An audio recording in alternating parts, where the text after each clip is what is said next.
Today we're going to talk about safety to separate.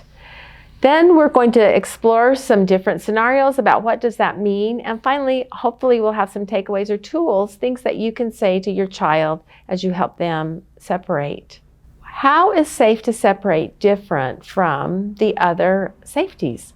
Well, safe to separate is a natural developmental process. Children start separating at age 2 and then again around age 8, age 12, 14, and then of course the big separation when they leave home. Sometimes separation falls into some different categories. There's the literal separation, actually leaving the parent or leaving their friends, going to school, moving out, traveling. And sometimes there's that figurative separation, being comfortable with being different, or maybe being alone. Maybe mom and dad are going someplace for the evening and they're okay being home by themselves. There are two things that are important for safety to separate.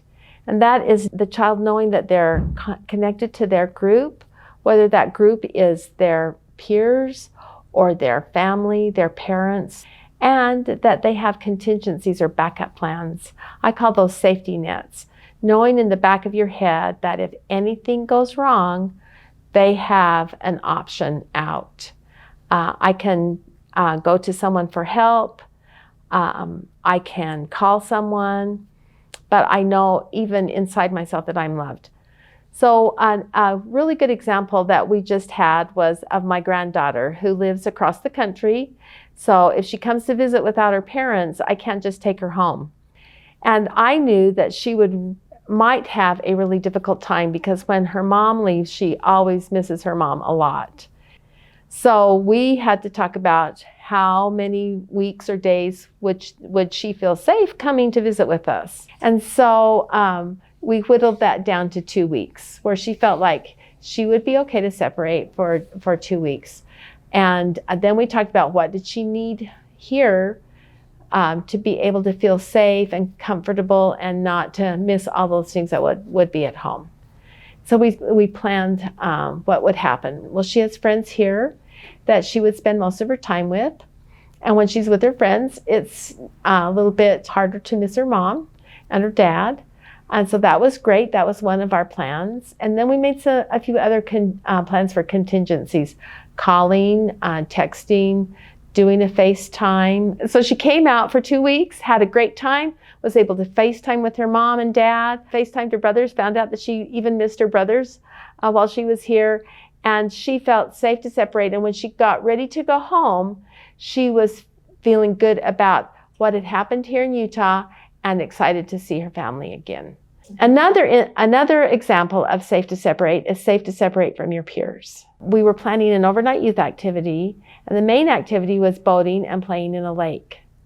One of the youth told us that she was kind of excited about being with her friends at the beginning until we started talking about the lake.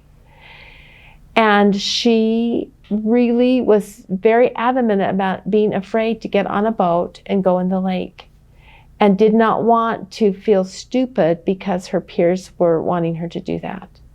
So we promised her that she would not have to get wet if she didn't want to. And we could say, well, we need her help right now. So she didn't have to tell her friends no or feel pressured into boating. When her friends found out that she was going, they were so excited.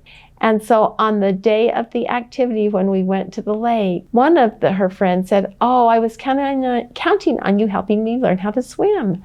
I don't swim and I know you swim really well. She talked to me and she said, I want to get in the water and help her learn how to swim. And she did. And because we had pre-planned this, her friends were really excited that she had come, that she'd done a little bit of water play with them, and they were happy to let her go and do something else that she wanted to do. The interesting thing was that when she came up to read her book and play games and crafts, there were other kids up there that really weren't interested in getting wet anymore. And she was able to be surrounded by peers that were doing the same kinds of things. Now, how do we know if a child feels safe to separate or does not feel safe to separate? Generally, we see some behaviors. Like if a child doesn't feel safe to separate, they may become angry or hostile, especially when you don't know why that's going on. Sometimes withholding information, maybe not talking, not allowing parents to know anything about what's going on in their lives, not allowing parents to meet their friends, lying about what they're up to, trying to separate but doing it very aggressively or secretively. Sometimes our children are worried about fitting in. Their decisions are affected more by what their peers will think or what they think their peers will think than what they personally want to do. Sometimes we see kids start to engage in activities that might be harmful, such as bullying, drugs and alcohol, unsafe sex, self-harm, something that we wouldn't normally expect from them, especially around that time that they need to separate. And that's a really interesting thing because it's like they're telling you, I don't want to be here anymore. But a lot of times they're telling you, give me some boundaries, put your arms around me and help me stay, in a very negative way that parents don't know how to deal with. And it's really hard because you're being pushed away while they're really wanting to stay. It's kind of a push-pull thing, especially for teenagers. Sometimes we react by becoming very tight with them, like maybe even a little paranoia. We start going through their belongings. We track them through their phone's GPS all the time, not just when we're concerned, because it's good to have the GPS on the phone. I'm not saying you shouldn't track your kids because that's a safety issue, but we're always tracking them. When you're not giving them any privacy, then they're going to push you away even more. Okay, another negative reaction parents may have is assuming intentions. So they assume that they know why the child did what they did. So a child leaves school in the middle of the day and they say, well, he just wanted to get out of school. We're assuming that their behavior is what we are evaluating it to be. And a lot of times it's not. We have to figure out what the function of that behavior is, and then figuring out what we can do to help them. Okay, so I'm going to summarize some of the things that we can do to help our children. So we can ask ourselves, are we driving the behavior? We can try to figure out, what is my child feeling? Why might they be feeling that way? Is it because I'm being a helicopter parent and they know I'm watching their every move? Are they lying because they already know I'm going to react negatively? A lot of times when we ask kids questions, they'll say, I don't know. And it's because we haven't asked it the right way, or they don't know what the right answer is. And so a lot of times asking it in a little bit different way helps, such as, tell me what's going on in your head. Or do you even know why you don't want to do this? Asking, what would you like to do? I think those are all really important ways of asking questions so that we can help our children problem solve and figure things out.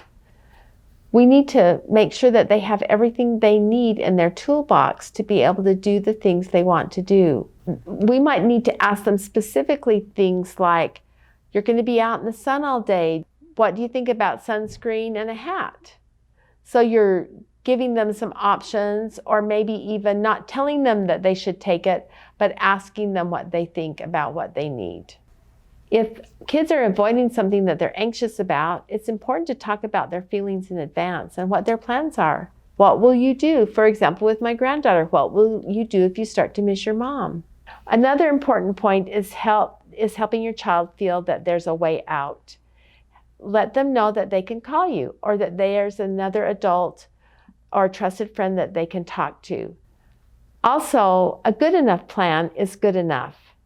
So building a good enough plan with a good enough escape route is okay. Maybe it isn't the perfect plan, but it's a plan that will work for them. A lot of children want to be independent and they want to separate, and they do just fine. Sometimes you have children that don't really want to separate, and so they need a little bit of a nudge. But I think the most important thing is that the child feels that they are unconditionally loved. Let's wrap up on safety to separate. Safety to separate is literal and figurative. It's just as much about peer pressure as it is about leaving parents. Separating is a normal developmental step that we want our children to go through. We need to celebrate their attempts to add independence as they separate from us. If it's going away to college, if it's going to the prom, if it's going to Japan for a year as a exchange student, if it's going to the swimming pool to swim for the evening, we need to have them have a contingency and the tools in their toolbox to be able to do those things safely. There are many benefits in safety to separate. Your child will feel self-confidence. They'll feel like they have the ability to try new things. They will develop better problem-solving skills, the ability to stand up for what they believe, and most of all, they'll be able to go out on their own and take care of themselves. Thank you for spending this time with me today. If there is anything you heard that resonated with you, go ahead and try it with your child. You might be pleasantly surprised.